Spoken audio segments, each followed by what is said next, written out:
వివేక హత్య కేసు వివాదం మరో మలుపు తిరిగింది. ఏపీ నిఘా విభాగం మాజీ బాస్ ఏబీ వెంకటేశ్వరరావుపై పోలీసు ఉన్నతాధికారులు తీవ్ర ఆరోపణలు చేశారు. సీబీఐకు లేఖ రాసిన ఏబీవీ తీరుపై తీవ్ర అభ్యంతరం వ్యక్తం చేశారు.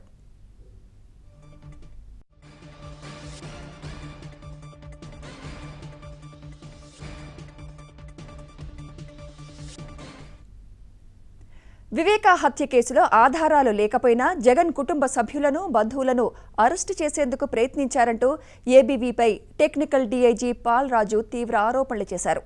వివేక హత్య కేసు దర్యాప్తు అంతా అప్పట్లో ఏబీవీ కనుసన్నల్లో నడిచిందని పాల్ రాజు అన్నారు.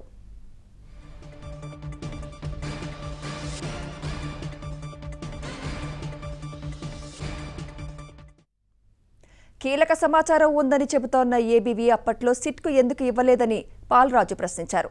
దర్యాప్తు విషయాన్ని పక్కన పెట్టి జగన్ కుటుంబ సభ్యులను బంధువులను అరెస్టు చేయాలని ఒత్తిడి తెచ్చారా లేదా అంటూ ఏబీవీని ఉద్దేశించి పాల్రాజు ప్రశ్నించారు. రాహుల్ దేవ్ శర్మపై ఏబీవీ ఒత్తిడి తెచ్చింది నిజం కాదా అని ప్రశ్నించారు. అప్పటి గౌరవ ముఖ్యమంత్రి సైతం ఏబీవీ గారు అందించిన వివరాలను రోజువారీ మీడియాకు కూలంకుషంగా వివరించారు. అలా దర్యాప్తు మొత్తం ఏబీ వెంకటేశ్వరరావు గారి కన్సల్లోనే జరిగింది. వారు తాను మార్చి 31 వరకు అనగా బదిలీ అయ్యే చివరి నిమిషం వరకు దర్యాప్తును ప్రత్యేకంగా పర్యవేక్షిస్తూనే ఉన్నారు. అధికారులకు ఆదేశాలు జారీ చేస్తూ ఉన్నారు. వారి అట్టి పరిస్థితుల్లో తాను ఇచ్చిన కీలక సమాచారాన్ని సిట్ లేదా సిఐడి ఏ మేరకు ఉపయోగించుకుందో అనే సందేహాన్ని వెలిబుచ్చటం ఆశ్చర్యంగా ఉంది, హాస్యాస్పదంగా ఉంది. ఏదైనా కీలక సమాచారం ఉన్నా వారు ఆ సమాచారాన్ని అప్పుడే సెట్టుకు ఎందుకు ఇవ్వలేదో వారే తెలియజేయాలి. హత్య జరిగిన తర్వాత కూడా ఆ ప్రభుత్వమే 3 నెలలు అధికారంలో ఉంది. ప్రస్తుత ప్రభుత్వం అధికారంలోకి వచ్చిన తర్వాత దాదాపు 9 నెలల పాటు సిట్ దర్యాప్తు కొనసాగింది. ఆ సమయంలోనైనా అట్టి కీలక సమాచారాన్ని దర్యాప్తు అధికారులకు ఎందుకు ఇవ్వలేదో వారే వివరించాల్సి ఉంటుంది. నిజానికి వారు వివేకానంద రెడ్డి హత్య జరిగిన మొదటి నుంచి వాస్తవాలను బయటికి తీసే విషయాన్ని పక్కన పెట్టి ప్రస్తుత గౌరవ ముఖ్యమంత్రి జగన్మోహన్ రెడ్డి గారి కుటుంబ సభ్యులను బంధువులను అరెస్ట్ చేయమని అప్పుడు ఎస్పీకి ఇతర అధికారులకు ఆదేశాలు జారీ చేసిన మాట వాస్తవమా కాదా చెప్పాలి. అంటే అప్పటి ఎస్పీని ఇతర విభాగాలను తీవ్ర ఒత్తిడికి గురి చేసిన మాట వాస్తవమా కాదా చెప్పాల్సి ఉంది. నిబద్ధత కలిగిన అధికారి కాబట్టి అప్పటి ఎస్పీ రాహుల్ దేవ్ శర్మ ఆ ఒత్తిడికి లొంగలేదు. రాహుల్ దేవ్ గారు ఇప్పుడు ఇక్కడికి వచ్చి ఉన్నారు. మరి ఇప్పుడు ఏబీ వెంకటేశ్వరరావు గారు 2 సంవత్సరాల తర్వాత సిబిఐ, సిట్, సిఐడి అధికారులపై ఆరోపణలు చేస్తూ సిబిఐకి డైరెక్టర్కు లేఖ రాయటం అసమంజసం. సాధారణ పౌరులు సైతం ఏదైనా నేరానికి సంబంధించిన కీలక సమాచారాన్ని వారి వద్ద ఉంటే సంబంధిత దర్యాప్తు అధికారులకు అందించకపోవటం తీవ్రమైన నేరంగా పరిగణిస్తారు. దాన్నే మనం స్క్రీనింగ్ ఆఫ్ ఎవిడెన్స్ అంటాం. అటువంటిది ఒక ఐపీఎస్ అధికారిగా ఉంటూ కీలకమైన కేసులో తన వద్ద ఉన్న కీలక సమాచారాన్ని దర్యాప్తు అధికారులకు అందించకపోవటం శోచనీయమే కాక 201 స్క్రీనింగ్ ఆఫ్ ఎవిడెన్స్ కింద శిక్షార్హం కూడా. నిజంగానే తన వద్ద హత్య కేసుకు సంబంధించిన కీలక సమాచారం ఏదైనా ఉన్నట్లయితే రాతపూర్వకంగా సీల్డ్ కవర్లో సిబిఐకి అందించాల్సి ఉంటుంది. కానీ కేవలం ఈ కేసుకు సంబంధించిన విషయాలను ప్రస్తావిస్తూ గత సాధారణ ఎన్నికల్లో సైతం గౌరవ హైకోర్టు మార్చి 30న గ్యాగ్ ఆర్డర్ ఇచ్చేంత వరకు ఏబీవీ గారు ఇచ్చిన సమాచారం అప్పుడు ఎప్పటికప్పుడు ప్రతిరోజు పాల్పంచుకునేవారు. రక్షణ పరికరాల కొనుగోలు వ్యవహారంలో అవకతవకలకు పాల్పడిన ఆరోపణలపై ఏబీవీ గారు సస్పెన్షన్ గురయ్యారు. ఆ కేసులో ఏబీవీ గారు పై కమిషనర్ ఆఫ్ ఎంక్వైరీ ఇటీవల కాలంలో 15 రోజుల పాటు విచారణ చేసిన విషయం మీ అందరికీ తెలుసు. అయితే వారు కమిషన్ ఆఫ్ ఎంక్వైరీస్ వారికి రిటర్న్ స్టేట్మెంట్ ఆఫ్ డిఫెన్స్ సమర్పించిన వెంటనే అందులోని వివరాలను మీడియాకు వెల్లడించడం, సామాజిక మాధ్యమాల్లో పెట్టడం, స్టేట్మెంట్లో పొందుపరిచిన వివరాలను ప్రజలకు బహిర్గతం చేయటం ఒక ఐపీఎస్ అధికారిగా సమంజసం కాదు. వారు ఈ క్రమంలో రాష్ట్రంలోని చాలామంది ఐఏఎస్ ఐపీఎస్ అధికారులపైన పలు తప్పుడు ఆరోపణలు చేశారు. చీఫ్ సెక్రటరీకి ఆ విషయంలో లేఖ రాయడంతో పాటు తాను చేస్తున్న ఆరోపణలపై సిబిఐ ఎంక్వైరీ కూడా కోరారు. ఆ విషయాన్ని మరలా ప్రజలకు కూడా బహిర్గతం చేశారు.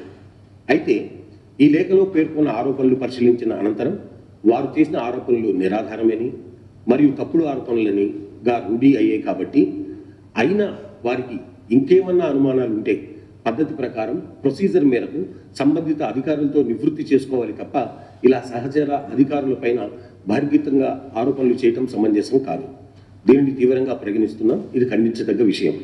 అంతేకాకుండా ప్రభుత్వం పైన, ప్రజాప్రతినిధులపైన బహిరంగంగా లేనిపోని ఆరోపణలు గుప్పించడం all India service conduct rules ప్రకారం మిస్కాండక్ట్ కిందకు వస్తుంది. విజ్ఞతతో ఆయన ఈ విషయాలను గమనించవలసిందిగా కోరుతున్నాం. అంతర్గత విచారణ మేము చేసిన తర్వాత ఆయన చేస్తున్న ఆరోపణలు ఎటువంటి నిజాలు లేవు. నంబర్ 1. నంబర్ 2, విచారణ అనేటువంటిది కాసి జ్యుడిషియల్ ఫంక్షన్. ఏ విధంగా అయితే కోర్టుకు మనం మన ఆధారాలన్నీ సమర్పిస్తామో ఫస్ట్ ఇన్ఫర్మేషన్ ఎవరికి వెళ్ళాలి? కోర్టుకు వెళ్ళాలి. సో క్వాసి జ్యుడిషియల్ ఫంక్షన్లో పనిచేస్తున్న కమిషన్ ఆఫ్ ఎంక్వైరీస్కి డిఫెన్స్ అనేది ప్రాథమిక హక్కు. దాంట్లో ఏ అభ్యంతరం లేదు. కానీ not at the cost of others character. వేరే వాళ్ళపైన మనం ఆ విధంగా మాట్లాడటం, ఆరోపణలు గుప్పించటం, నిరాధారంగా మాట్లాడటం వల్ల ప్రజల్లో చులకనైపోతూ ఉంటారు. ఎస్, ఆయనకు డెఫినెట్గా రైట్ ఉంది, ప్రాథమిక హక్కు ఆయనకు ఉంది. కానీ అట్ ద సేమ్ టైం ఈ commission of enquiries క్వాసి judicial function చేసేటప్పుడు వాటిని రకరకాల ఆరోపణలు మరియు మిగతా ఆఫీసర్లపైన, ఐఏఎస్ ఐపీఎస్ ఆఫీసర్లపైన గుప్పించడం అనేటువంటిది అది అసమంజసమైన విషయం అని మేము భావిస్తున్నాం. సిబిఐ లాంటి ప్రీమియర్ సంస్థ కూడా టైం పడుతుంది. మనం ఆల్రెడీ మన దగ్గర 3 నెలలు, ఆ తర్వాత 9 నెలలు, సంవత్సర కాలం పాటు మన దగ్గర ఉంది. నెక్స్ట్ సంవత్సరం సిబిఐకి వెళ్ళింది. కాబట్టి ఇన్వెస్టిగేషన్ చేసేటప్పుడు మనకు ఇటువంటి అవరోధాలు ఉంటాయి. కాబట్టి వాటికి ఇంకోటి ఏంటంటే ఇన్వెస్టిగేషన్కి టైం పీరియడ్ ఆపాదించలేము. ఎందుకంటే it has to be come forward with lot of evidence attached to it. అది నేను చెప్పదలుచుకున్నాను. దానికే కదా స్క్రీనింగ్ ఆఫ్ ఎవిడెన్స్ కింద 201లో ఆల్రెడీ అరెస్ట్ అయ్యారు కదా. మీకు ఐడియా ఉంటే ఎవరైతే స్క్రీన్ చేశారో ఎవిడెన్సెస్ దాని మీద అరెస్టులు కూడా చేయడం జరిగింది. ఇప్పుడు సిబిఐ స్కానర్లో ఎవిడెన్స్ చేపేసిన వాళ్ళే కాదు, ఇన్వెస్టిగేట్ చేసిన ఆఫీసర్లు కూడా ఆ స్కానర్లోకే వస్తారు. So we have to wait for the CBI investigation to complete and come out with the facts. Starting నుంచి మనకి కొన్ని అరెస్ట్ చేయడం ఒక ఉంది ఐడియా దట్ కొంతమందికి అరెస్ట్ చేయాలా, బట్ మనము అయితే ఇన్వెస్టిగేషన్ యాజ్ ఎవిడెన్స్ ప్రకారం చేయడం జరిగింది. ఏ విధంగా ఎవిడెన్స్ వచ్చాయి అదే విధంగా ముందుకు పోయాము. నేను 12 రోజుల వరకు కడపలో ఉన్నాము, అంతవరకు ఏమి అరెస్ట్ జరగలేదు. అందుకని ఏమి కీలకంగా ఎవిడెన్స్ ఏమి దొరకలేదు. అది as a part of investigation ఎందుకు ఈ కేసు సిబిఐ ద్వారా ఇన్వెస్టిగేట్ చేయడం జరుగుతూ ఉంటుంది. అది చెప్తే అది ఇన్వెస్టిగేషన్లో బాధపడుతుంది. అందుకే that can not be told. ఆయనే ఉన్నారు కదా సారే ఇన్నాళ్ళ పాటు 3 నెలలు సార్ కన్సర్న్లో జరిగింది. ఇప్పుడు మీ అందరికీ తెలుసు, ఒకటి ఏదన్నా ఒక కాగ్నిజబుల్ అఫెన్స్ జరిగిన వెంటనే ఎవరైతే పర్యవేక్షిస్తున్నారో 15 రోజుల టైం ఆయన పర్యవేక్షించారు, పర్సనల్గా ఆయన పర్యవేక్షించారు. ఆ టైంలో ఆయన దగ్గర ఉన్న కీలక సమాచారాన్ని డెఫినెట్గా పంచుకోయింది. రాతపూర్వకంగా అది ఆయనే చెప్పాలి, రాతపూర్వకంగా పంచుకున్నారా లేక ఏ విధంగా గైడ్ చేశారు ఇన్వెస్టిగేషన్ అని. ఆయన నిరంతరం మీ అందరికీ కూడా తెలుసు, ప్రెస్లో కూడా చాలా రకాల కథనాలు వచ్చేటివి. సో ఆయన పర్సనల్గా ఉన్నారు, పర్యవేక్షించారు ఆయన. ఆ తర్వాత కూడా 3 నెలలు అదే ప్రభుత్వం అధికారంలో కొనసాగింది. అప్పుడు తర్వాత ప్రభుత్వం మారిన తర్వాత 6 నెలల పాటు 9 నెలల 6 నెలలు కొనసాగింది, సిట్ దర్యాప్తులో కొనసాగింది.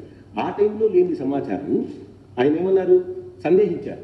నేను ఇచ్చిన సమాచారం వాడుకున్నారో లేదో. ఇప్పుడు నేనేమంటున్నానంటే ఇప్పుడు మీ దగ్గర ఉన్న సమాచారాన్ని సిబిఐకి సీల్ కవర్ ద్వారా పంపించవచ్చు, అంతే కదా. ఇప్పుడు ఉన్న మీ దగ్గర ఉన్న ఫ్యాక్ట్స్ ఏమన్నా కూడా, కీలక సమాచారం ఏదున్నా కూడా మీరు సిబిఐకి సీల్ కవర్. ఈ రోజుల్లో ఉన్నటువంటి టెక్నాలజీ ఏంటి, మెయిల్ ద్వారా పంపచ్చు, వాట్సాప్ ద్వారా పంపచ్చు, లెటర్ ద్వారా పంపచ్చు, రిజిస్టర్ పోస్ట్ ద్వారా పంపచ్చు, ఎన్నో రకాల మార్గాలు ఉన్నాయి. కానీ వాటిని ఆయన మీడియా ముఖంగా బయటకు వచ్చారు. ఇప్పుడు చెప్తున్నారు 2 సంవత్సరాలు, గత సంవత్సర కాలంగా సిబిఐలో ఉంది ఆ కేసు. అప్పుడు మాట్లాడలేదు ఆయన, ఇప్పుడు మాట్లాడారు. అది మీ దృష్టికి తీసుకొస్తున్నాను.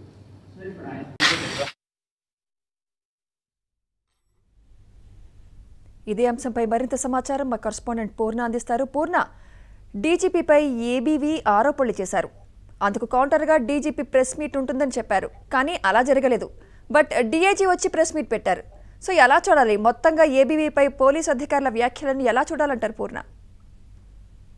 సుమిత్ర, మాజీ ఏదైతే ఇంటెలిజెన్స్ చీఫ్ ఏబీ వెంకటేశ్వర ఉన్నారో ఆయన ఇటీవల కాలంలో ఈ వివేకానంద హత్య విషయంపై ఒక లేఖ రాయడం తీవ్ర సంచలనం కలిగించింది.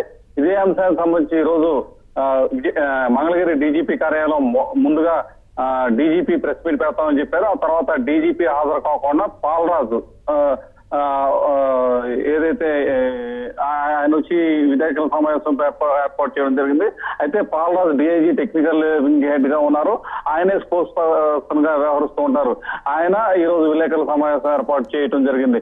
అయితే ముందుగా డీజీపీ అయితే ప్రెస్ మీట్ పెడతారని చెప్పి అందరికీ కూడా మెసేజ్ అయితే పంపడం జరిగింది. కాకపోతే ఆయన పెట్టకపోవడం కూడా ఎందుకు అనేది కొంత ఆలోచించాల్సిన విషయం కనిపిస్తుంది సుమిత్ర. ప్రధానంగా ఈ ఏదైతే ఈ విలేకరుల సమావేశంలో ప్రధానంగా పాలరాజు ప్రస్తావించే విషయాలు చూస్తే కనుక ముందుగా ఏదైతే వివేకానంద హత్య కేసులో ఆధారాలు లేకుండా జగన్ కుటుంబ సభ్యులు బంధువులు అరెస్ట్ చేయాలని చెప్పి తీవ్రంగా ఒత్తిడి చేశారని, గతంలో ఏబీ వెంకటేశ్వరరావు కొంతమంది అధికారుల్ని ప్రభావితం చేశారని చెప్పి ప్రధానంగా ప్రస్తావించడం జరిగింది. ఈ అంశాన్ని ప్రధానంగా చూడాల్సిన అవసరం ఎంతైనా ఉంది. మరోవైపు ఏదైతే గతంలో అంటే డీజీపీ మీద నిరాధారమైన ఆరోపణలు చేశారని చెప్పి కూడా పాలరాజు ప్రస్తావించడం జరిగింది. అయితే వివేకానంద హత్య కేసు విషయంలో చాలా మటుకు ఆధారాలు ఉన్నాయని చెప్పి ఏబీ వెంకటేశ్వరరావు చెప్పడం సరైన విధానం కాదు. ఏదైనా ఆధారాలు ఉంటే ఖచ్చితంగా అది డిపార్ట్మెంట్ కి ఇవ్వాల్సిన అవసరం ఎంతైనా ఉంది. అట్లా కాకుండా ఆయన వద్ద ఉంచుకోవడం కూడా ఆయన సర్వీస్ రూల్స్ కు వ్యతిరేకంగా తప్పిదం చేశారని చెప్పి పాలరాజు ప్రస్తావించడం జరిగింది. అయితే ఏదైతే ఆయన దగ్గర ఉన్న ఆధారాలు ఏమైనా ఉంటే ఆయన సిబిఐ అధికారులకి ఇవ్వచ్చని కూడా స్పష్టం చేశారు. ఎందుకంటే అన్ని కూడా ఒక సీల్ కవర్ లో కానీ దర్యాప్తు జరుగుతున్న సంస్థ వాళ్ళకైనా ఇవ్వచ్చని చెప్పారు. అయితే తన వద్ద ఉన్న కీలక సమాచారాన్ని ఆ రోజే అంటే గతంలోనే ఏసీబీ అదే ఏబీ వెంకటేశ్వరరావు అక్కడ మొత్తం కూడా డాక్యుమెంట్స్ అన్నింటినీ కూడా ఇచ్చారు అని చెప్తున్నారు. అయితే అవన్నీ కూడా అత్యంత కీలకమైనవి. అవన్నీ కూడా ఎక్కడ బహిర్గతం చేయకపోవడం పట్ల ఏబీ వెంకటేశ్వరరావు ఆరోపణలు చేసిన నేపథ్యంలో అత్యంత ప్రాధాన్యత సంతరించుకుంది. ఏదైతే డాక్యుమెంట్స్ అప్పుడు ఏబీ వెంకటేశ్వరరావు చివరి అంటే ఇంటెలిజెన్స్ చీఫ్ గా ఉన్న టైంలో ఆయన సేకరించిన ఆధారాలని కూడా బహిర్గతం చేయటం లేదు. అవన్నీ కూడా తొక్కి పెట్టేశారని చెప్పి ఒక విమర్శలు కూడా వినిపిస్తున్నాయి. అవన్నీ కూడా బహిర్గతం చేయాలని చెప్పి ఏబీ వెంకటేశ్వరరావు అయితే తెలపడం జరిగింది. అయితే ఏబీ వెంకటేశ్వరరావు చెప్పిన అన్ని కూడా అవాస్తవాలని చెప్పి పాలరాజు అయితే ఈ రోజు చెప్పడం జరిగింది Sumitra. Okay, right, thank you Purna. మరిన్ని వార్తలకు వెళ్లే ముందు ఇప్పుడు షార్ట్ బ్రేక్ తీసుకుందాం. Stay tuned.